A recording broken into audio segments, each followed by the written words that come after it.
মাত্র কয়েকদিনের মধ্যে এমন একটি শহর ধ্বংস হয়েছিল যেটা ছিল পুরো বিশ্বের জ্ঞান বিজ্ঞানের রাজধানী, এবং নদীর পানি কালো হয়ে গিয়েছিল বইয়ের কালিতে।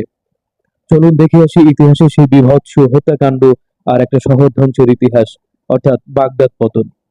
অষ্টম থেকে ত্রয়োদশ শতাব্দীতে বাগদাদ ছিল বিশ্বের সবচেয়ে উন্নত শহরগুলোর একটি। এখানেই ছিল বিশ্ববিখ্যাত হাউস অব উইজডম বা বাইতুল হিকমা, যাকে বাংলায় বলে জ্ঞানের গৃহ। বিজ্ঞান, চিকিৎসা, গণিত, জ্যোতির্বিজ্ঞান, এমন কিছু নেই যা এখানে চর্চা হতো না। শহরটি ছিল বেশ জনবহুল, এর লোক সংখ্যা ছিল প্রায় 10 লক্ষ। হাজার হাজার লাইব্রেরি ছিল, বাঁধানো রাস্তাঘাট, এবং এর চতুর্পাশ ছিল প্রাচীর বেষ্টিত একটা নিরাপদ নগরী। সুখে শান্তিতে বসবাস করা বাগদাদ নগরীর উপর হঠাৎ শকুনের চক্ষু পড়ে। 1257 সালে হালাকু খান বাগদাদের দিকে অগ্রসর হন। এই হালাকু খান ছিল বিখ্যাত কুখ্যাত দুর্ধর্ষ মঙ্গল নেতা চেঙ্গিস খানের বংশধর।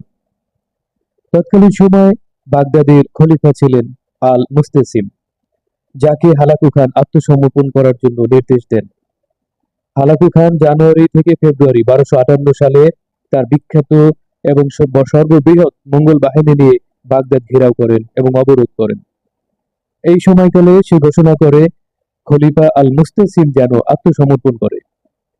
কিন্তু মুসলিম বিশ্বের খলিফা আল মুস্তাসিম সামরিক দিক দিয়ে দুর্বল হলেও মাথা নত করার নয়, তিনি অস্বীকার করলেন তিনি আত্মসমর্পণ করবেন না। মঙ্গলদের কাছে ছিল ভয়ানক প্রযুক্তি তৎকালীন সময়ের বিবেচনায়, সিজ ইঞ্জিনস এবং ক্যাটাপল্টস, যেগুলো দিয়ে বাগদাদের নিরাপদ বেষ্টনী বা দেয়াল ভেঙে ফেলে। 10 ফেব্রুয়ারি 1258 সাল বাগদাদ দখল করে তারা। শুরু করে গণহত্যা। শিশু, নারী, বৃদ্ধ, আবাল বৃদ্ধ বনিতা সবাইকে হত্যা করতে থাকে যেখানে যাকে যেভাবে পেয়েছে। শিশুদেরকে দেয়ালের বিপরীতে আশ্রয় মেরেছে, ঘোড়া উঠিয়ে দিয়ে বৃদ্ধ মানুষকে হত্যা করেছে, তলোয়ারের কোপে দ্বিখণ্ডিত করেছে লক্ষ লক্ষ মানুষকে। এই গণহত্যা থেকে কেউ রেহাই পায়নি। তৎকালীন সময়ের ইতিহাসের বিবেচনায় সবচেয়ে জঘন্য এবং নৃশংস গণহত্যা ছিল সেটি। শহরের রাস্তায় রাস্তায় লাশের স্তূপ পড়েছিল। বাগদাদ শহরের রাস্তাগুলো রক্ত ভিজে, রক্ত জমাট বেঁধে চলাচলের অনুপযোগী হয়ে পড়ে। মানুষ পিছল খাচ্ছিল। মৃত মানুষের সংখ্যা এত বেশি ছিল যে রাস্তা দিয়ে হাঁটা অসম্ভব হয়ে যায়। সবচেয়ে ভয়ঙ্কর অংশ ছিল জ্ঞানগৃহ বা বাইতুল হিকমা তথা হাউস অব উইজডমকে ধ্বংস করা এবং হাজার হাজার বই নদীতে ফেলা। ফলে বইয়ের কালি ভেসে নদীর পানিকে কালো করে ফেলেছিল।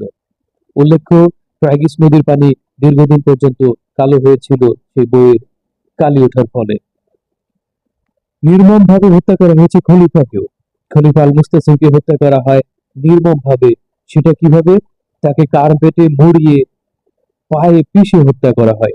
কতটা ভয়ানক, দুর্ধর্ষ এবং খুনি লুটেরা ছিল এই মঙ্গল বাহিনী। ফলাফল কি হয়? আব্বাসিড ক্যালিফেট বা আব্বাসীয় খলিফার খেলাফতের পতন ঘটে, ইসলামের গোল্ডেন এজ বা সোনালী যুগের পতন ঘটে।